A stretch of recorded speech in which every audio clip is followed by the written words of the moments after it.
Hey, yo, what's good, everybody? Welcome back to the Cheap Truth YouTube channel. Hope everybody's doing well out there. Hope that you are having a sensational Saturday so far and a great start to your weekend. As always, make sure that you subscribe to the channel if you haven't already for more of this Cheap Truth goodness. And make sure that you drop a like on the video before you leave. So I just wanted to put out a quick video about Roger Fortson. I've actually done a video on this previously about the tragic death of Airman Roger Fortson, who was gunned down by a Okaloosa County Sheriff's Department deputy. If you haven't checked that out, I will put a link to that video in the description. We have some updates in that story. The officer who fired the fatal shots, his name is Eddie Duran. He has been fired, so he has been relieved of his duties with the Okaloosa County Sheriff's Department. So I'm going to play this video, play this little news clip real fast, and then I'll give you guys my reaction and we'll get into it. Good afternoon, everyone. Breaking now, the deputy who shot and killed Senior Airman Roger Fortson has been terminated. The Okaloosa County Sheriff's Office revealing just an hour ago that Deputy Eddie Duran was fired following the completion of an internal investigation. The investigation determined Duran's use of deadly force was not objectively reasonable and therefore violated agency policy. This is separate from the Florida Department of Law Enforcement's investigation, which will determine if Duran should be criminally charged. On May 3rd, Duran was directed to Fortson's apartment by people at the complex who reported a disturbance. Body cam video shows Duran knocked 3 times. When Fortson answered the door, he was holding a gun by his side. The Sheriff's Office says Duran confirmed that Senior Airman Fortson did not physically resist him, and the investigation concluded that Fortson did not point the gun at the deputy. Sheriff Eric Aiden said in a release, this tragic incident should have never occurred. The objective facts do not support the use of deadly force as an appropriate response to Mr. Fortson's actions. Mr. Fortson did not commit any crime. By all accounts, he was an exceptional airman and individual. Okay, so my initial reaction to this is that I'm very glad to see that they fired him, that they fired this deputy, Eddie Duran. Hopefully he'll be on some sort of no hire list or don't hire this cop list, which I'm sure that list doesn't exist, but one can only hope. And hopefully he won't get an opportunity to do this type of thing again. Now, I do feel like some of this is damage control.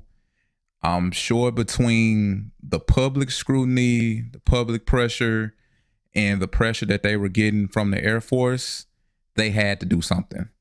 And I think this was the right decision, right? But I do feel like some of this is probably them covering their ass a little bit. And it really sucks in these situations with black folks, when this happens to black people, that in order for anybody to believe that injustice was done against them, they have to be perfect. They have to be perfect. They have to be an outstanding, upstanding citizen in order for anybody to believe that this was wrong and that the police was wrong in the way that they reacted. So it's just like with George Floyd, right? I still maintain to this day that George Floyd, the reason why everybody was able to get behind George Floyd and get behind that movement was because there was no doubt about it. Now, they've tried to spin the narrative about him being on fentanyl and all that stuff, and they've tried, but realistically, you can't look at that video of him being killed and say that he did anything wrong.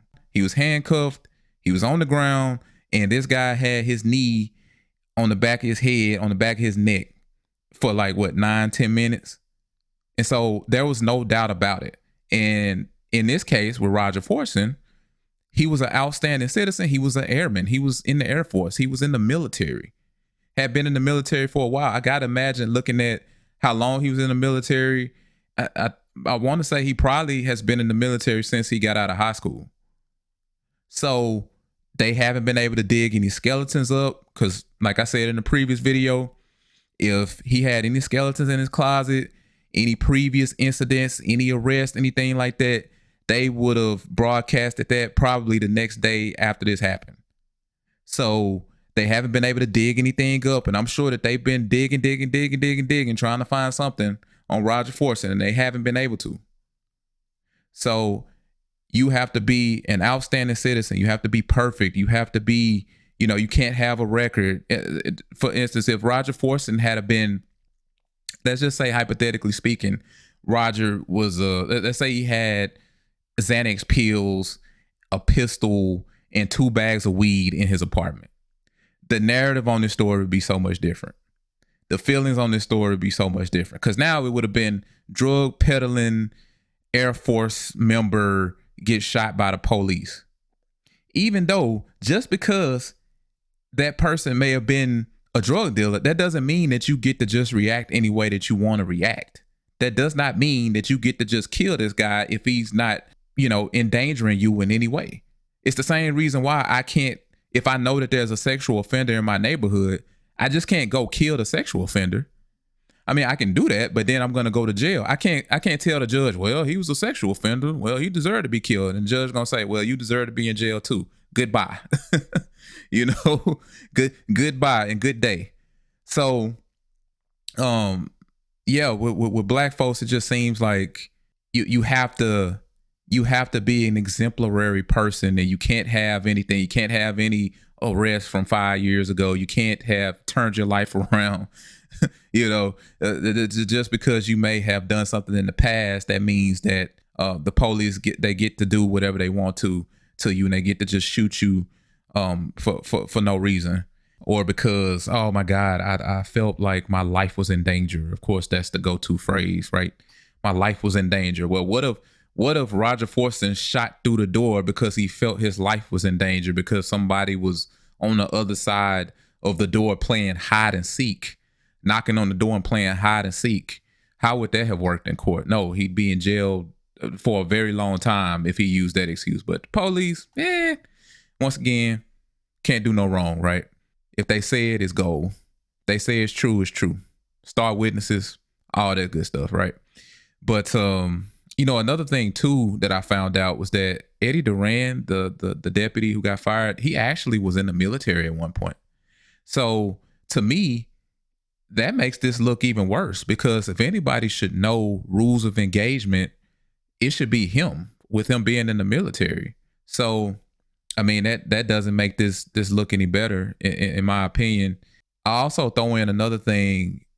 Whoever made this call about, or whoever made the complaint that something was going on, I feel like we don't know much about what led up to that call. But like, it seems like that particular aspect of this story is very murky. I don't know, man. Y'all tell me in the comments. Maybe I missed something. Maybe I should have done more research, but it just seems like they've kept that part of the story to a minimum. Like, they haven't really reported on it a lot. But I feel like whoever called, they need to be held accountable too. And who sent him to that room, because they haven't said anything about, oh, well, this was the wrong room. Well, what was the right room? Okay, was there a room to begin with? Like, what happened? Like, was there a domestic violence incident later on that day? Like, what? I don't know. I feel like somebody else needs to be held accountable too. And the person who called, like, I want to know more about that person. I want to know more about what led up to the deputy being called, because I kind of feel like somebody's getting off here, and they deserve to, face some scrutiny and potentially be prosecuted too. I don't know. Did they make a false statement? I don't know. I'm just saying it's things I think about, and I want to make sure that Mr. Roger Fortson, that we're getting everybody here. We're digging into this thing. We're getting down to the nitty gritty, and we're gonna get everybody. You feel me? They need to make sure they get everybody, from the person who made the call to the person who fired the shots. So anyway, man, that's all I got for you guys today. Hope that you enjoyed. Make sure you drop a comment. Let's get some dialogue going. Tell me what you think about this whole situation. Let me know what you think about the video. And I hope that you guys have a great weekend. I will talk to you soon. And as always, count your blessings, not your problems. Cheap Truth signing out. Peace.